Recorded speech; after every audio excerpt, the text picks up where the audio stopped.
পথ নিয়ে হত্যা করেছিল। তোমারে অনেক ছেলে তোমারে অনেক ধরনের কথা কইতে পারে। আমি বিনা দোষে হইলাম দোষী রে বন্ধু, জানি না তুমি আমার কেন হইলা না। তোমার লাইগা সারা জনম, তোমার লাইগা সারা জনম কাঁদি দিবানিসি। শোনা বন্ধুরে আজ তোমায় আমি ভালোবাসি, প্রাণপ্রিয়া রে আজ তোমায় আমি ভালোবাসি। বন্ধুরা, একজন স্ত্রী, একজন প্রেমিকা, একজন মেয়ে যদি চায় আপনার জীবনটা সুন্দর করতে পারে, হ্যাঁ, সে যদি এটাও চায় আপনার জীবনটা কিন্তু শেষ করে দিতে পারে, আপনার জীবনে কোনো কিছুই থাকবো না, এরকম সেও করতে পারে সে। আমি বিশ্বাস করি না। বন্ধুরা, এই যে দিনের পর দিন রাতের পর রাত খাটাখাটি করতেছেন, মেহনত করতেছেন, পরিশ্রম করতেছেন, কষ্ট করতেছেন, কিসের জন্য করতেছেন জানি না, শুধুই একটা নারীর জন্য করতাম। আমরা পুরুষ জাতটা আসলে এরকম একটা জাত, এরকম একজন মানুষ, আমাদের ভিতরে হাজার দুঃখ কষ্ট যন্ত্রণা থাকার পরেও কিন্তু সবসময় আমরা হাসি খুশিতে থাকি, তাই না? আমরা কাউকে বলতে যাই না, কাউকে শোনাইতে যাই না যে আমার এইটা নাই, ওইটা নাই, এইটা পেলাম না, ওইটা পেলাম না, এত কষ্টে আছি, অত কষ্টে আছি, কখনোই কিন্তু কোনো সময় আমরা এই কথাগুলো প্রকাশ করি না। নিঃসন্দেহে তুই ঠিক কথা বলেছিস। কারণ আমাদের ভিতরে সৃষ্টিকর্তা উপরওয়ালা এতটুকু ধৈর্য আমাদের ভিতরে দিছে। আপনি যখন ছোট্ট ছিলেন, আপনাকে লালন পালন দেখ শোন শাসন বারণ আপনার বাবা মা করছে আপনার। যখন আপনি প্রাপ্ত বয়স্ক হয়েছেন, আপনি উপযুক্ত হয়েছেন, তখন সবকিছু দায় দায়িত্ব আপনার ঘাড়ে পড়ছে, আপনার উপরে পড়ছে। আপনার বাবা কি খাইলো, মা কি খাইলো, ভাই বোন কি খাইলো, তাদের জন্য কি করলেন, আপনি কি করবেন ইত্যাদি অনেক ধরনের টেনশন আপনার ভিতরে কিন্তু আইসা যায় এবং থাকে। সবার জন্যই সবকিছু আপনি করলেন না, আপনার যতটুকু স্বার্থ আছে সেই স্বার্থ অনুযায়ী সবার জন্য আপনি সবকিছুই করলেন, কিন্তু দিন শেষে আপনার নিজের জন্য কিন্তু আপনি কোনো কিছুই করতে পারলেন না। কিন্তু আপনি কাকে বলবেন, আপনি কাকে বলবেন যে আমার এইটা এইটা এইটা অমুক তুমুক, কাকে বলবেন? সেই বলার মানুষটা কি আপনার আছে? নাই। যদি আপনি বলতে যান, যে আমি আমার জন্য এটা নিলাম না, ওইটা নিলাম না, এইটা করলাম না, ওইটা করলাম না, হয়তো বাড়ির সবাই আপনার বাবা মা ভাই ব্রাদার আত্মীয় স্বজন সন্তানাদি স্ত্রী, তাদের মনে একটু কষ্ট লাগবে, ইসি আমি এই কাপড়টা নিব না, তুই ফেরাই দেখা, এই সেই ইত্যাদি। তখন আপনার মনের ভিতরে একটা কষ্ট জাগবো, একটা দুঃখ জাগবো যে আসলে আমি এই কথাটা বলা কি আমার আদৌ ঠিক হয়েছে নাকি ভুল? হ্যাঁ, বাস্তবিক ভুল হয়েছে, কারণ আপনি তাদের মুখ থেকে হাসি দেখতে চান, আর সেই হাসিটা দেখার জন্য আপনাকে অতটুকু করা লাগবে। আপনি একটা জিনিস প্রমাণ করে দেখবেন, একটা জিনিস খেয়াল করে দেখবেন, বাবা বাবার জায়গায় থাকে, মা মার জায়গায় থাকে, বোন বোনের জায়গায় থাকে, ভাই ভাইয়ের জায়গায় থাকে। আপনার মনের মানুষ, আপনার দিলের মানুষ, সেই মানুষটা কিন্তু আপনার সাথে থাকে, আপনার পাশে থাকে, আপনার সুখ দুঃখ সবকিছুতেই কিন্তু সে পাশে থাকবো এবং থাকা লাগবো তার। সেই মানুষটার জন্য আপনি অনেক কিছুই করতেছেন, অনেক কিছুই খাটাখাটি করতেছেন, অনেক কিছু এই করতেছেন সেই করতেছেন, সেই মানুষটার জন্য আপনি পার্সোনালি বহুত কিছু করতেছেন, কিন্তু সেই প্রাণের মানুষটা, সেই মনের মানুষটা একটা না একটা সময় দেখবেন আপনার সাথে কিন্তু একটু দ্বন্দ্ব বাজবে, একটু বিতর্ক বাজবে, এই সেই ইত্যাদি বহুত ধরনের।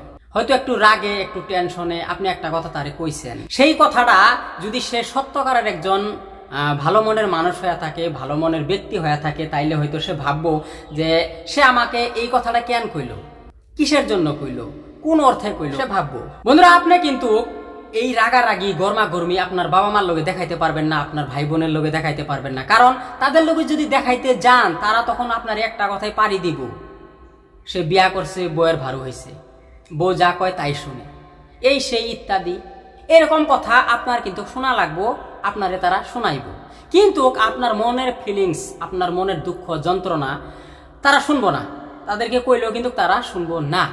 অর্থাৎ আপনি কি করবেন, আপনার যে প্রিয় মানুষটা, আপনার যে মনের মানুষটা, আপনি ভাবতেছেন সে আমার অনেক পার্টনার, আমার পরিচিত একজন ব্যক্তি, আমি তারে ভালোবাসি, তার মেন গার্জিয়ান আমি, আপনার কিন্তু এটা একটা অধিকার, একটা দায়িত্ব যে আমি কার সামনে করব। আপনি কিন্তু সেই মানুষটার সামনে করতে পারেন, তাছাড়া কিন্তু আপনার করার দ্বিতীয় কোনো জায়গা নাই। বউ শব্দটা অনেক সুন্দর একটা শব্দ, কিন্তু এই বউ শব্দটার পিছনে আছে অনেক বড় দুঃখ, যন্ত্রণা, কষ্ট লুকায় আছে। সেটা হয়তো আপনারা অনেকেই জানেন, অনেকেই জানেন না। এই বউ কিন্তু আপনারে অনেক বড় ঢেউয়ে ফেলাইতে পারে। ঢেউ বুঝেন না? সাগরের ঢেউ।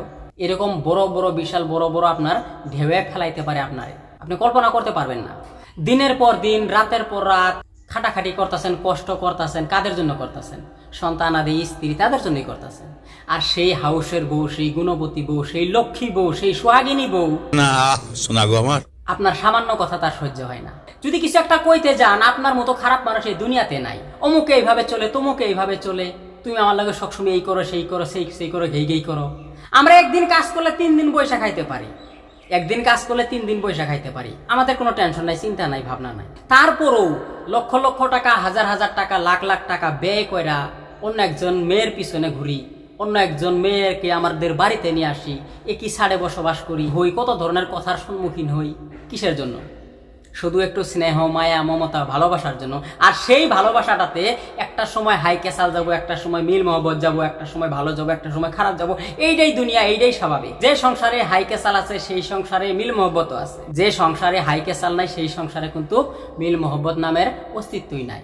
স্বামী একটা কথা একটু রাগে যদি কয় তোমারে, হয়তো তোমার সেই কথাটা সহ্য হয় না, কিন্তু একটা কথা ভাইবো, স্বামীর অধিকার, স্বামীর অধিকার তোমারে 2টা কথা কোয়ার। স্বামীর অতটুক পাওয়ার আছে, স্বামীর অতটুক অকাত আছে। স্বামীর লগে যেই ঘেই সবটা সময় কইরো না। স্বামীর মতো আপন এই দুনিয়াতে কেউ হয় না। স্বামী সাইরা 6টা মাস বছর বাবার বাড়িতে যায় থাইকা দেখো, ভাই বইয়ের দাঁতের বাড়ি, বাবা মার কথা, এই সেই ইত্যাদি। নতুন নতুন হয়তো 4-5 দিন তোমারে ভালো আদর করবো। যখন 6 মাস বছর হয়ে যাবো না, তখন বুঝবা মাসের কত দিন যায়। স্বামী তোমার একবার মারবো, একবার আদর করবো। স্বামীর মনে কষ্ট দিও না। পুরুষ মানুষ ঘরে 4টা সন্তান থাকার পরও কিন্তু 16 বছরের যুবতী কিন্তু সে বিয়ে করে নিয়ে বাড়িতে আসতে পারবো, সে যদি জিদ করে পারবো। একজন নারী তার প্রথম স্বামীরে ডিভোর্স দিয়া যে সে দ্বিতীয় স্বামীর কাছে যে তৎকালীন যায় বিয়া বসবো, তৎকালীন যে যায় তার ঘর সংসার করবো, সেটা কিন্তু আদৌ সম্ভব না। অনেক কষ্ট করা লাগবে তাকে, এত সহজ না। হাঁটতে হাঁটতে, চলতে চলতে পায়ের স্যান্ডেল ক্ষয় হয়ে যায়গা, পায়ের স্যান্ডেল শেষ হয়ে যায়গা। পায়ের একজোড়া স্যান্ডেল কেনার কথাটাও কিন্তু আমরা ভাবি না। আরো 2 দিন চলি, আরো 2 দিন চলি, আমরা এটাই ভাবি। পরনে চিরা গেঞ্জি পয়রাও কিন্তু আমরা হাসি খুশিতে থাকি। কিন্তু একজন স্বামী সে কোনোদিনই চায় না যে তার স্ত্রী চিরা কাপড় পয়রা বা চিরা স্যান্ডেল পয়রা রাস্তা দিয়ে যাক, এই সেই ইত্যাদি। সে চায় না, আর সে চাইলেও দিব না, কারণ তাকে শোভা পায় না। তাহলে চিন্তা করেন, একজন নারীর জন্য আমরা পুরুষরা কতই কি না করি, অনেক কিছুই করি আমরা। তারপরও আমরা অনেক পুরুষ স্বামী যদি একটা কথা কয়, স্বামীর উপর দিয়া 3টা কথা কয়া বৈশা থাকে। অথচ নিজের জন্য না করে সন্তান আদি, স্ত্রী, তাদের জন্য বেশি পরিমাণ করে। এই যে দিনের পর দিন, রাতের পর রাত খাটাখাটি করতেছে, পরিশ্রম করতেছে, মেহনত করতেছে, কাদের জন্য করতেছে? তোমাদের জন্যই করতেছে। তোমার মতো লক্ষ্মী বউ স্বামী একটু রাগে তোমারে 2টা কথা কইলে স্বামীর কথা তোমার সহ্য হয় না, মুখের উপরে না কইরা দেও। তোমার মতো জামাইয়ের আমার দরকার নাই। তোমার বউ আছে, আমারও জামাই আছে। অন্যের বউ এইভাবে চলে, ওইভাবে চলে, এই সেই ইত্যাদি, তুমি আমার কি দিছ, অমুক তুমুক, এই কথাগুলো কইও না। জীবনে চলার পথে অনেক ঝড় তুফান আসে, আর সেই ঝড় তুফান দেখে যে ভয় পেয়ে পিছনে যায়, সে কোনোদিনই কামিয়াব হইতে পারে না, সাকসেস হইতে পারে না। অনেক ধৈর্য ধরতে হয়।